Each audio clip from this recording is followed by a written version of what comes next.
Praise God, praise the Lord. Muli, magandang gabi po sa inyong lahat. Magandang araw at sa oras na ito, sumapit na naman po tayo sa pakikinig ng mabuting balita. Kaya saan man kayo naroon, mga kapatid, sumandali po nating hinto ang mga ating ginagawa, brothers and sisters, upang bigyan natin ng pagkakataon na ang salita ng Diyos ay ating mapakinggan. At hayaan po natin na ngayong gabi, muli natin paigtingin, pag-alabin, muli nating hayaan na mapagpala ang ating buhay pananampalataya sa pamagitan ng kanyang salita. At ngayong gabi ito, meron po akong mabuting balita na tinanggap sa Panginoon na nais ko pong ibahagi sa inyo tonight na siyang magpapala sa buhay ng bawat isa sa atin. At huwag natin kalilimutan, brothers and sisters, na napakahalaga sa buhay natin, lalong-lalo na tayo mga mananampalataya ng Panginoon, na tayo po'y maging pagpapala. Katulad po ng akin pong Facebook page na kung saan ito po is all about be a blessing, spread the good news. Ang Panginoon po yung umaasa sa atin na tayo po ay magiging biyaya at pagpapala katulad ng asin at ilaw na sinasabi doon sa Ebanghelyo ayon kay San Mateo. Kaya sa sandaling ito, mga kapatid, kung kayo po ay handa na pong mapagpala ng mabuting balita o salita ng Diyos, tayo po ay makinig na sa mensahe ng Panginoon. At atin pong matamang tungayan ang salita ng Diyos na buhay na magpapala sa buhay ng bawat isa sa atin. Our gospel is taken according to St. Mark, Gospel of our Lord Jesus Christ, according to St. Mark, chapter 1, from verse 40 to 45. At ganito po ang sinasabi, it says like this, bago sa wikang sariling atin. Sabi ng Lord, listen then if you have ears. Lahat ng may pandinig ay makinig. Ganito po ang pagkasabi, a man suffering from a dreaded skin disease came to Jesus, knelt down, and begged him for help. If you want to, he said, you can make me clean. Jesus was filled with pity and reached out and touched him. I do want to, he answered. Be clean. At once the disease left the man, and he was clean. Then Jesus spoke sternly to him and sent him away at once. After saying to him, listen, don't tell anyone about this, but go straight to the priest and let him examine you. Then, in order to prove to everyone that you are cured, offer the sacrifice that Moses ordered. But the man went away and began to spread the news everywhere. Indeed, he talked so much that Jesus could not go into a town publicly.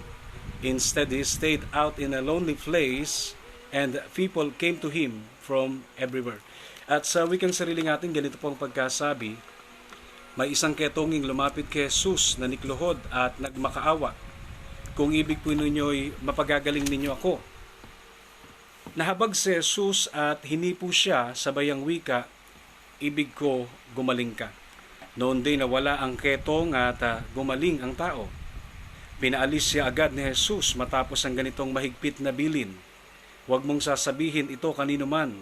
Sa halip ay pasuri ka sa saserdote. Pagkatapos maghandog ka ayon sa iniutos ni Moises upang patunayan sa mga tao na ikaw ay magaling na. Ngunit umalis siya at bagkos ipinamalita ang nangyari. Anapat hindi na hayagang makapasok ng bayan si Jesus. Naroon na lamang siya sa labas sa mga ilang napuok at doon pinagsasadya ng mga tao buhat sa iba't ibang dako. Mga minamahal kong kapatid na nakikinig at nanonood through this Facebook Lives, yan pong mabuting balita ng Panginoon na ating napakinggan sa pamagitan po ng abang lingkod, ang siya pong magpapala sa buhay ng bawat isa sa atin. At nawa nga po sa pamagitan at sa kasimplihan ng mensahe ng Panginoon na inyo pong narinig ngayong gabing ito, nawa ito po ay magpala sa buhay ng bawat isa sa atin. Nawa ito po ay magdala sa atin sa patuloy na pananalig at paniniwala sa ating Diyos na buhay, walang iba ang Panginoong Hesus Kristo. At bago ang lahat, mahalaga na hingi natin ang gabay at patnubay, ang pagpapala ng Panginoong Hesus Kristo. Tayo po ay umusal ng simpleng panalangin sa ngalan ng Diyos Ama, Diyos Anak at Diyos Espiritu Santo. Amen at Amen. Diyos na may likha ng langit at lupa, na pinagmulan ng lahat ng bagay, na nagbigay sa amin ng buhay, kalakas at kalusugan, ng tinapay na aming makakain, pagkain na aming makakain, tubig na aming iniinom at tahan ng aming tinitirhan. Kami po ay lubos na nagpapasalamat sa inyo po kagandahang loob. At sa sandaling ito, kami po ay humingi ng patawad at kapatawaran sa anumang aming kasalanang nagawa na ikinilungkot ng inyong puso. Ito man po ay kasalanang Praise God. So medyo naputol po yung ating connection. So kasalanan naman pong malaki o hindi, o Lord, malaki, mauliit, sinasadya man o hindi, ay hiningi namin sa iyo ng kapatawaran. At nawa, gamitin mo nga po, O Diyos, bilang alulod ng ipagpapala, ang pagkatao ng abang alipin. Gamitin mo ang aking labi, O Diyos, upang mahayag ang iyong kagandahang loob. Hayaan niyo po, O Diyos, na bagamat ako magsasalita, ikaw po, Panginoon, O Diyos, ang gumamit sa aking pagkatao, at higit sa lahat sa pamagitan, O Diyos, ng aking bibig, kayo po, O Diyos, ang patuloy na mahayag. At ikaw po'y patuloy namin dinadakila, pinupuri, noon ngayon at magpakailan-kailan pa man. Angkin po namin ang tagumpay, Panginoon Hesus, at ang lahat ng ito ay aming inaangkina sa ngalan ng Diyos Ama, Diyos Anak, at Diyos Espiritu Santo. Amen at amen. Muli magandang gabi po sa inyong lahat at nawa po ay sumaatin po ang kapayapaan at pagpapala ng Panginoong Kristo. At nawa nga po, mga kapatid, kayo po ay nasa magandang kalalagayan, siyempre sa pag-iingat na rin po ng Lord. At sa atin pong patuloy na pagbubulay-bulay, hayaan natin ang Diyos po ay kumilos, hayaan po natin ang Diyos po ay magpala. And our message for tonight was entitled, samantalang kayo nakikinig, ang mensahe ng Panginoon ay akin pong pinamagatan. Tonight's message was entitled, Have Faith in God. So ito po ang mensahe ng Panginoon, no? Have faith in God.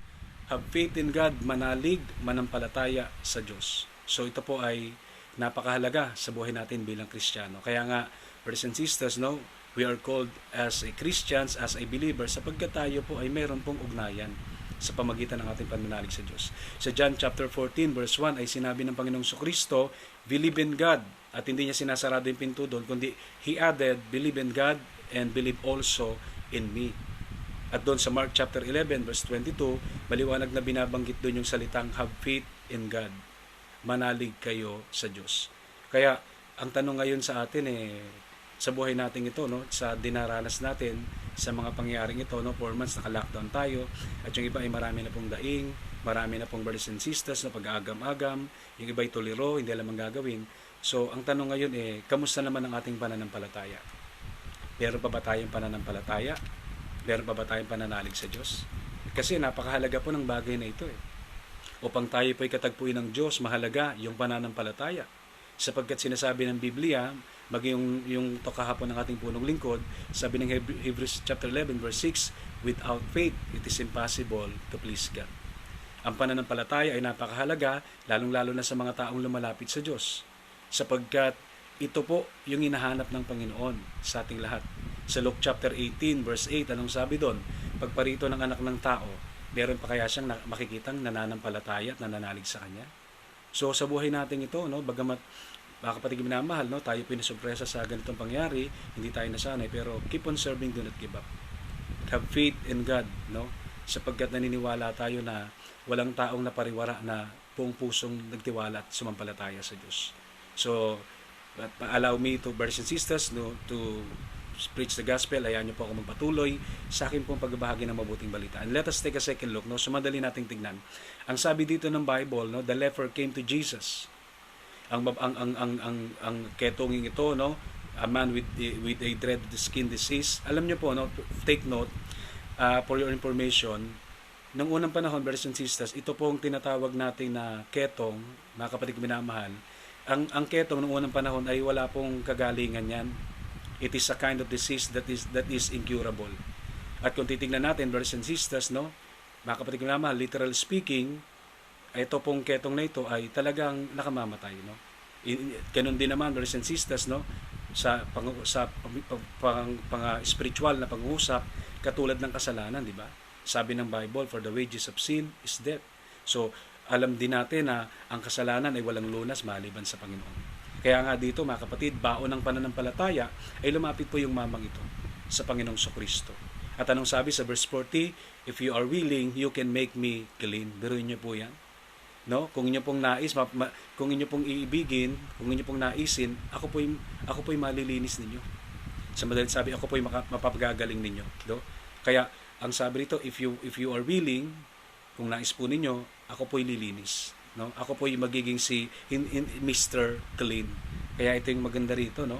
Kung nang tayo ay wala pa sa Panginoon, napakarumi natin, no? Tayo ay katulad ng taong ito, tila baga meron tayong leprosy, no? Spiritual speaking, dahil sa ating mga kasalanan. Pero lagi nating tatandaan, wala pong pumupunta sa Diyos na nananatili sa dating kalalagayan.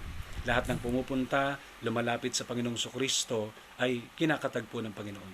Kaya ngayong gabing ito sa inyo pong panonood, I do believe na tayo po ay kakatagpuin ng Panginoon. Huwag tayo matakot, huwag tayo mangamba.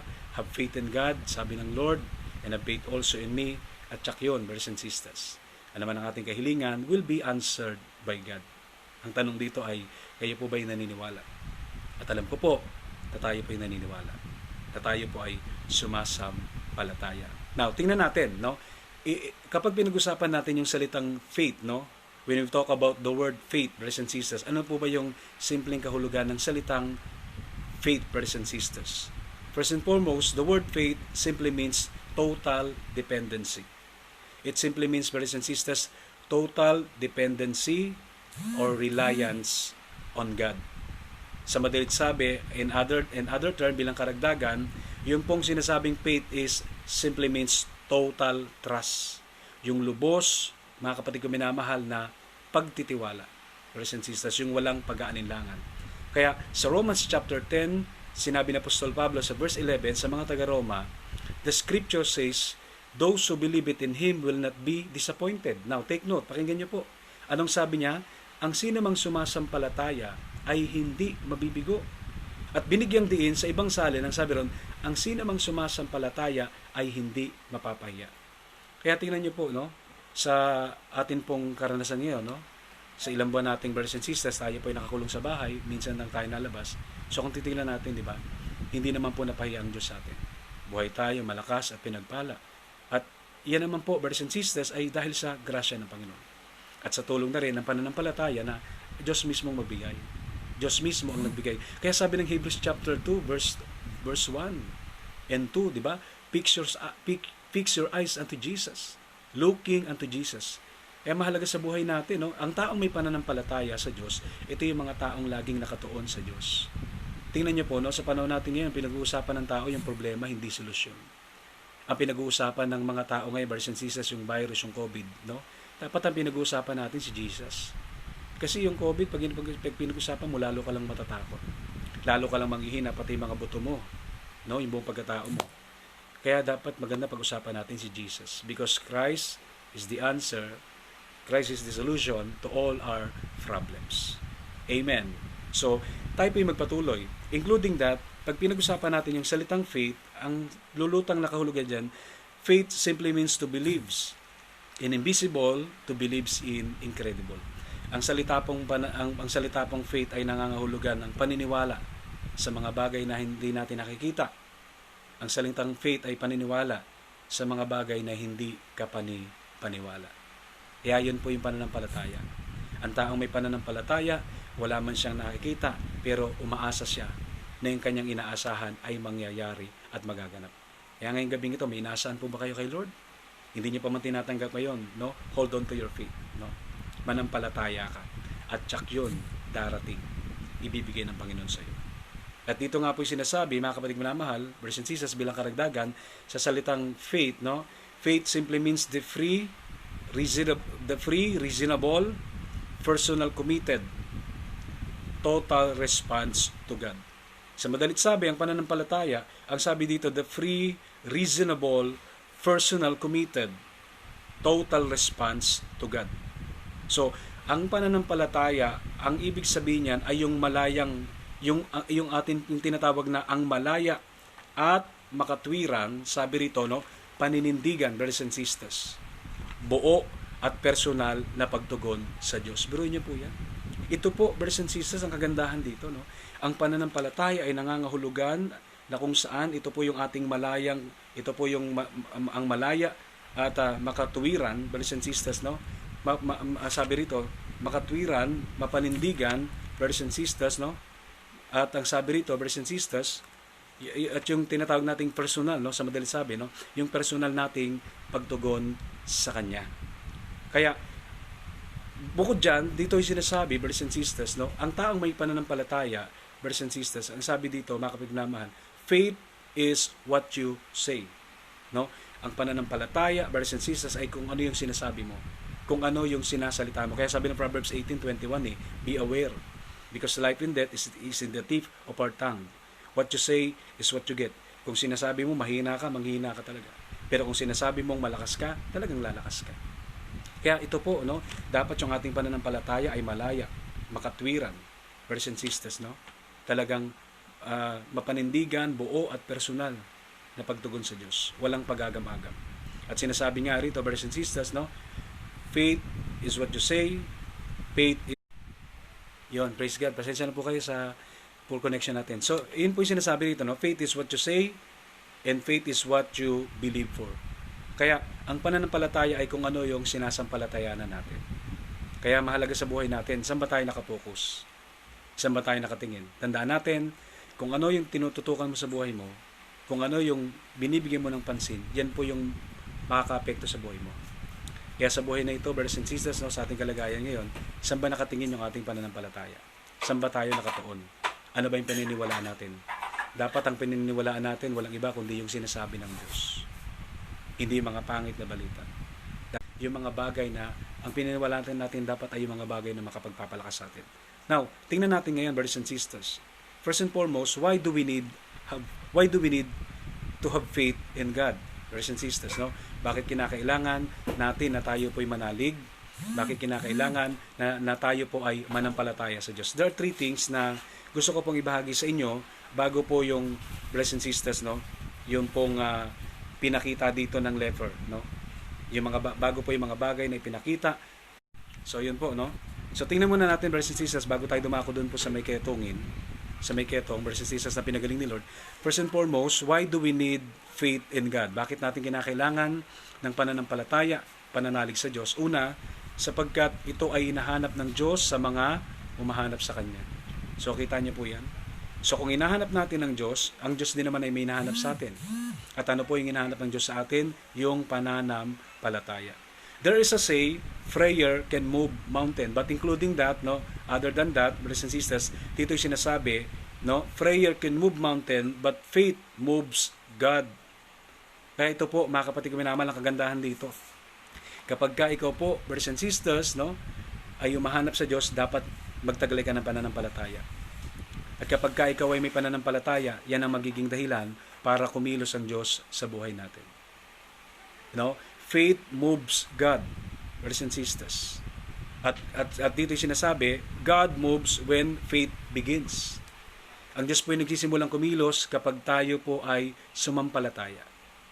Kapag tayo po ay nanalig. That is number 1 thing na kung bakit natin kinakailangan ng pananampalataya. Lahat ng bagay ay may rason. Lahat ng bagay ay may purpose. Kung bakit tayo lumalapit sa Diyos, may purpose tayo.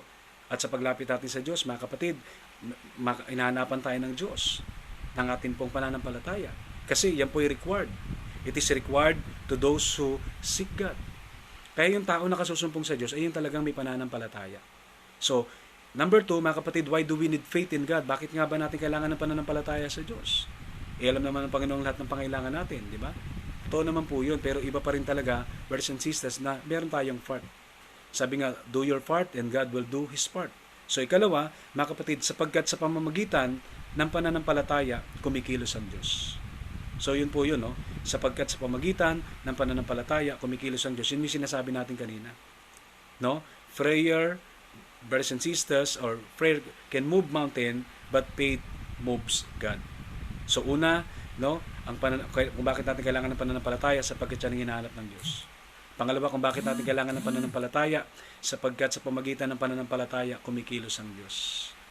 Tandaan po natin yan. Without faith, it is impossible to please God. Kaya ang Panginoon, di ba, nagugulantang siya kapag ang isang tao, grabe yung pananampalataya. Di ba? Sa Bible, marami siyang sinabi, di ba? Sa Bible, maraming instant, no? Maging sa babaeng brothers and sisters, Cananea, no? Talagang kahit na magmakaawa siya, kaya ang sabi ng Lord sa kanya, great is your faith, woman. Napakalaki ng iyong pananalig. Bagamat siya po, kung titignan natin, no, para bagang di-reject siya ni Lord. Hindi dapat ipakain yung pagkain, no, ng anak para sa mga aso. Biruin mo, nagmisto lang. Kasi siya gentle eh. Pero ang sabi niya, totoo po yun.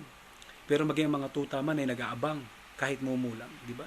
Kumbaga sa isang awitin, kahit konting pagtingin. Buti hindi naman po nasira yung panahon. Hindi naman kumulog kumidlat. Kung manggagaling sa iyo, so yun po. Kaya tingnan niyo po, di ba kumilos sa buhay niya si Lord?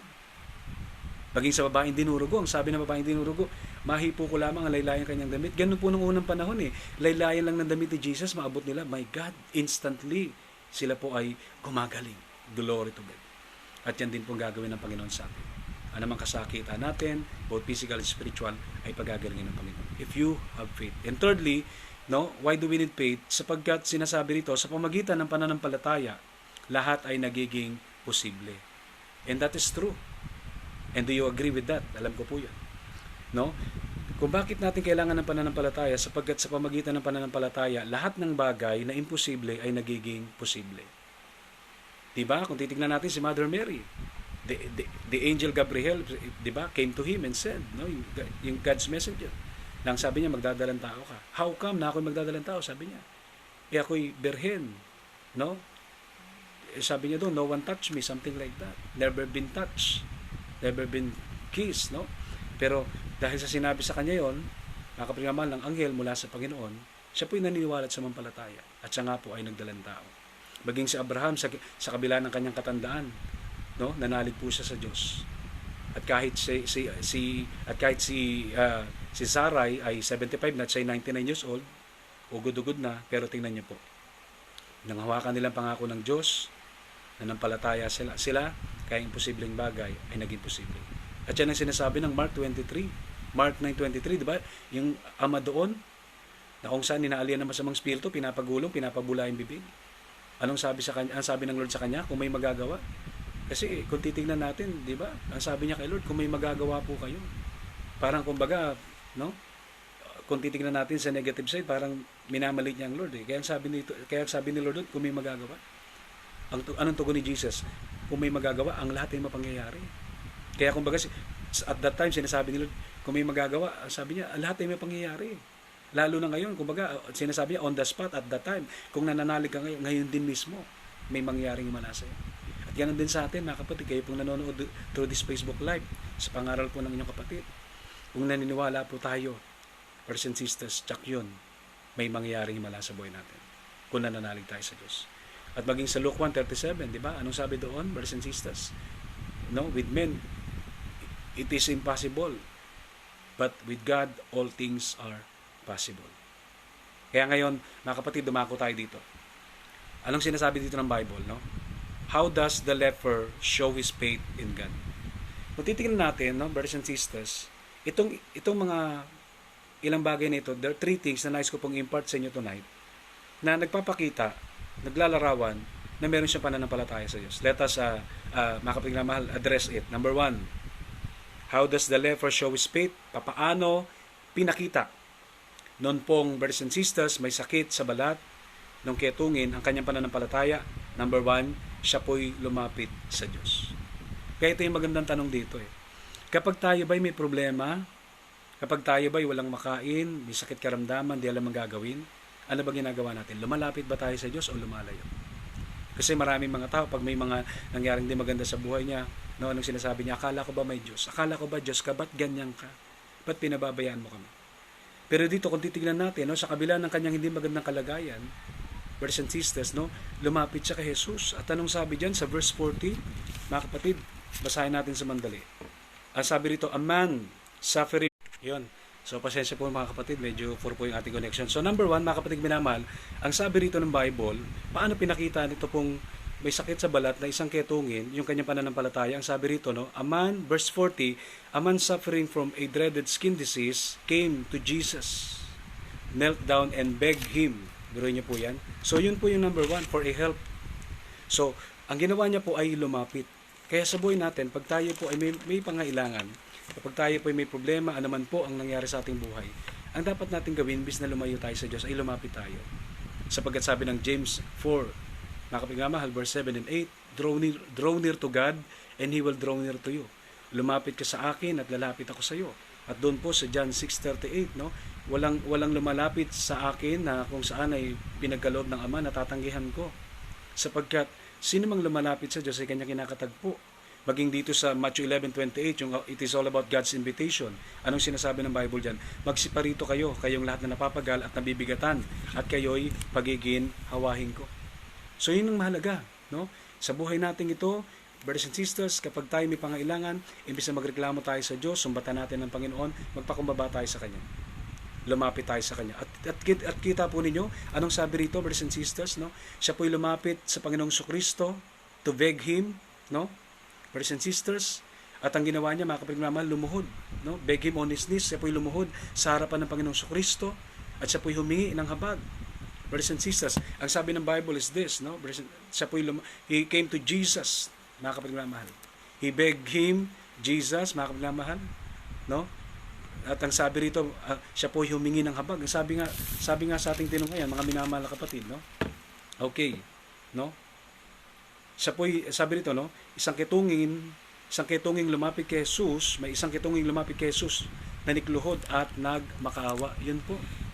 Nanikluhod at nagmakaawa. So yun po, brothers and sisters, ang kanyang ginawa. That is the first thing na nagpapakita na ang lalaking ito pong may sakit sa balat, itong kitungin ay pananampalataya sapagkat siya po ay lumapit. At sabi nga ng Bible, no, ang lahat ng lumalapit sa Panginoong Kristo ay kinakatagpo niya. Ang lahat ng lumalapit sa Panginoong Kristo, sa Panginoong Hesus ay pinagpapala niya. Maging ngayong gabing ito, sa ating po paglapit, panonood, pakikinig sa salita ng Diyos, God is blessing us. Angkinin mo, bless ka na, bless na tayo, kita ko. And secondly, mga kapatid, brothers and sisters, no, at yun po, nakapaloob doon yung purpose kung bakit siya lumapit. No, siya po yung nakiusap, namanhik, humingi ng awa. At ikalawa, brothers and sisters, sabi rito, ano yung bagay na nagpapakita, brothers and sisters, ng kanyang pananampalataya. No? How does leper show his faith? Paano niya pinakita ang kanyang pananampalataya? Ikalawa, ang sabi rito, siya po'y nagwika. Anong sinabi niya, brothers and sisters? Siya po'y nagwika.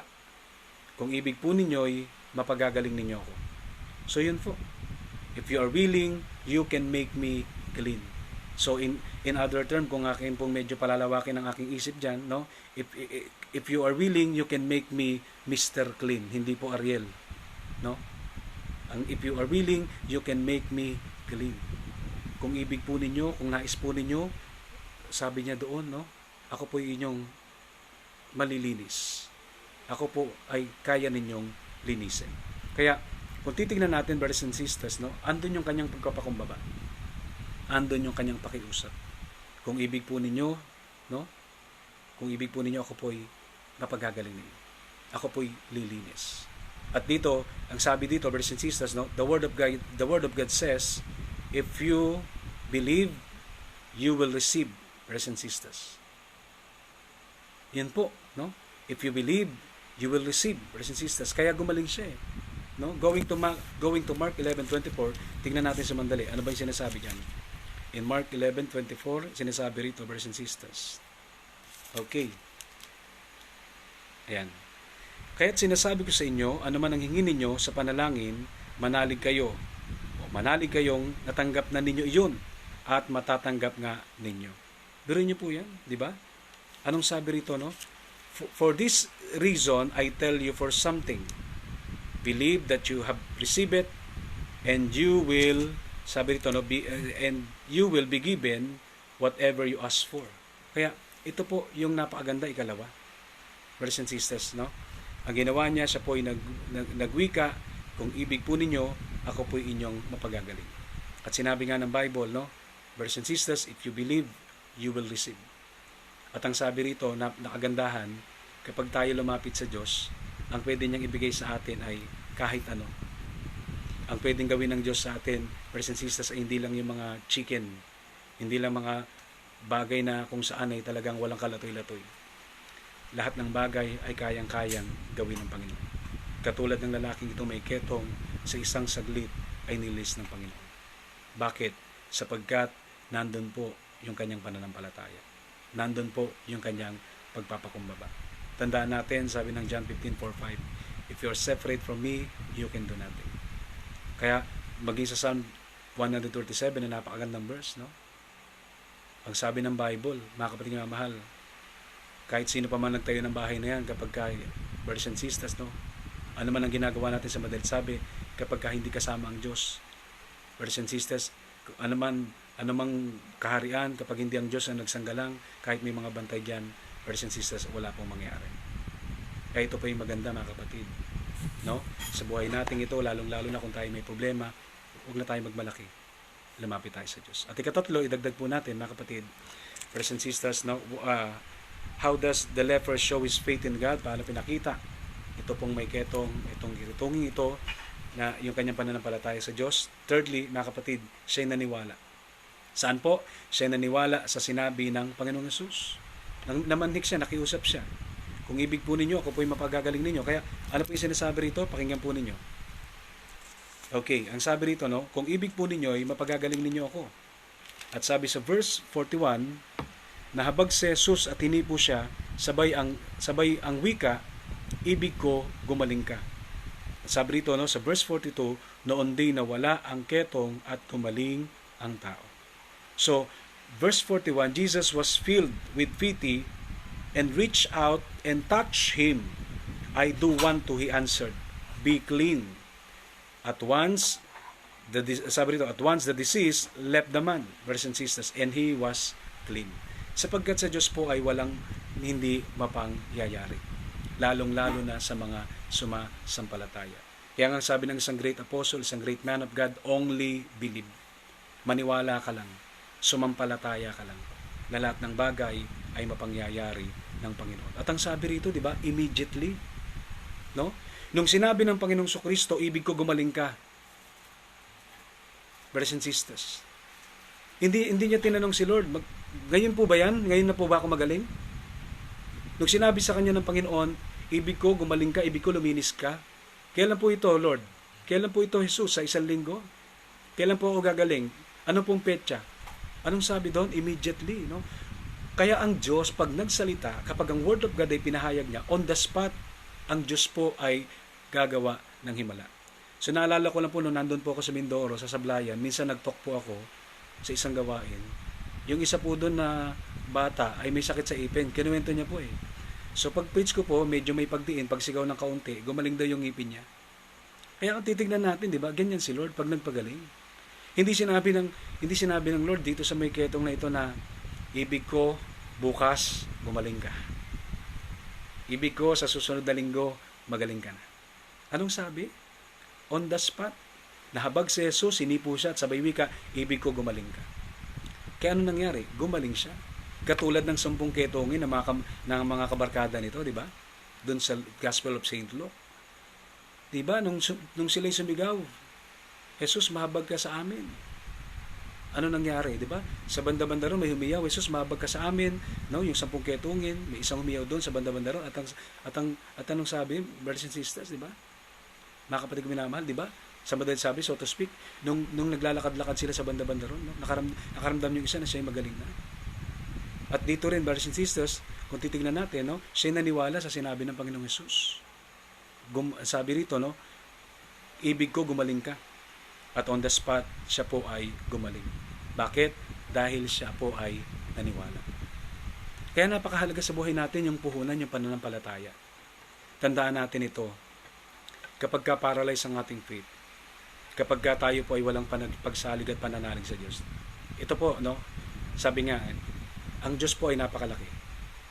Ang Diyos po ay sobrang makapangyarihan. Pero, how come nakikilos ang Diyos kung wala kang pananampalataya? Ito po, mga kapatid ko minamahal, hindi ito lalapit, hindi ito magmamakaawa, makikiusap. At hindi magsasabing ito, kung ibig po ninyo, mapagagaling ninyo ako kung wala siyang pananampalataya. At ito yung hinahanap ng Diyos sa atin. Kaya nga, no, sabi doon, kahit na ang pananampalataya natin sila ng mustasa, if you have faith, no, as like a mustard, like a mustard seed, brothers and sisters, kakatagpuin tayo ng Panginoon. Tandaan natin, sa buhay natin ito, brothers and sisters, no, ang mahalaga dito ay yung salitang pananalig. Mahalaga yung pagsalig. Kaya, sa buhay na, sabi nga dito, brothers and sisters, no, siya'y gumaling. Bakit? Sapagkat siya'y naniwala sa sinabi ng Panginoong Hesus. Yun nga lang po, nakakalungkot minsan isipin sa atin, no? Lalong-lalo na sa panahon natin ngayon, natitest ang ating faith. Lalong-lalo sa panahon natin ngayon, marami ang nagbibigil yung ating faith. Isa kumakaliwa, kumakanan. Pero kung tayo, mga kapatid na mahal, talagang yung pananalig natin sa Diyos, brothers and sisters, ay talagang nandun. alam natin na no, kayang-kaya tayong buhayin ng Panginoon. Kayang-kaya tayong pagtagumpayin ng Lord. Basta't manalig ka. Basta't sumampalataya ka. Kaya ito po yung challenge ng Lord sa atin. That God is looking for our faith. Tandaan po natin yan. Ang pananampalataya ay wala sa lakas ng sigaw, wala sa lakas ng palakpak, brothers and sisters, wala sa malakas na pag-iyak. Ang pananampalataya, pananalig ay nasa puso. At hindi ka pa man humihingi kapag ka talaga ikaw, mga kapatid minamahal, ay lumalapit ng buong puso sa Diyos. Hindi ka pa humihingi, God knows everything. Kaya mahalaga dito, katulad ng sinasabi ng Luke 18 verse 8, sa pagparito kaya ng anak ng tao, meron pa kaya siyang makikitang nananalig sa Kanya. Kasi minsan, di ba, nasanay tayo, brothers and sisters, sa mga, na tayo nasa comfort zone, na tayo sa magandang kalalagayan. At kung titignan natin sa panahon natin ngayon, tila baga, yung ating pananampalataya ay nanlamig na. Yung pananampalataya natin tila baga ay tumakbo na. Pero sabi rito, have faith in God. Ang mahalaga, manalig tayo sa Diyos. Sumampalataya tayo sa Kanya. At kapag tayo nanalig at sumampalataya sa Diyos, ano man ang ating pangailangan, name it and you shall have it. Claim it and you will receive it. Sapagkat sa Diyos ay walang imposible. At nawa nga mga kapatid, sa pamamagitan ng simpleng mensahe ng Panginoon na ibahagi ko po sa inyo, nawa ito po ay nagdagdag ng pagpapala sa buhay ng bawat sa atin. At muli, huwag po nating aalisin ang ating pandinig sa salita ng Diyos. Tandaan natin, katulad ng halaman, kapag ang halaman ay laging nadidilig, lumulusog, yumayabong, lumalaki. So, let us focus on God, let us pay attention, full concentration sa kanyang mga salita. Sapagkat sabi ng Proverbs 12:25, nagpapahina sa loob ng isang taong kabalisahan, ngunit ang magandang balita ay may dulot na kasiglahan. Kaya kung gusto nating lumusog, sumigla, mapagtibay ang ating pananampalataya, huwag tayong makinig sa masamang balita. Huwag tayong makinig sa mga hindi totoong balita. Ang pakinggan natin ay yung mabuting balita. At dahil sa mabuting balita, mabuti rin ang idudulot sa atin sa ngalan ng Panginoon Jesus. At sandaling ito, tayo po ay lumapit sa Diyos at dumulog sa ngalan ng Ama ng Espiritu Santo. Amen. Maraming salamat po Diyos sa simpleng mensahe na inyo pong binahagi sa pamamagitan ng mga alipin, ng inyong lingkod. Dalayan ko po na i-bless mo po ang aming buong pamilya, asawa, mga anak, ang aming buhay kinabubuhay, buhay paglilingkod. Patuloy mo kang bigyan ng kalakas at kalusugan, walang sakit, walang aray, walang pinagdaramdam. And I rebuke any spirit of sickness, any spirit that is not from God. Lahat ng espiritu na hindi galing sa Diyos ay aming pinawawalang bisa sa ngalan ni Jesus. Espiritu ng kalungkutan, panghihina, takot, pangamba at pag-aalinlangan, we rebuke it in Jesus' mighty name. And once again, we do allow the God, the Holy Spirit, to take charge, to take fully control. Kayo po ang patuloy na manguna sa aming Panginoon. At kayo po ang patuloy, O Diyos, na maging gabay namin sa aming buhay upang kami magtagumpay. At inaangkin na po namin, ngayong gabi ito, may nakita man kami sa wala, kung paano mo kami pinakinggan ng mga nakaraan. Ay hanggang ngayon, sa bawat araw ng aming buhay, naniniwala kami, yung ginagawa mo ay patuloy mong gagawin. At dahil dyan, patuloy ka namin papupurihan, pasasalamatan, sasambahin ngayon at magpakailan-kailan po. At ang lahat ng ito ay aming inihiling sa matamis at makapangyarihang pangalan lamang po ng aming Panginoong Jesucristo, sa ngalan ng Ama, ng Anak at Espiritu Santo. Amen at Amen. Thank you for watching. Mabuhay po kayong lahat at mabuhay ang Panginoong Jesus. At umasa tayo na ngayong gabi ito. Bless ka na, bless ka na, bless ka na. Kitang-kita ko. Thank you, Lord, and thank you,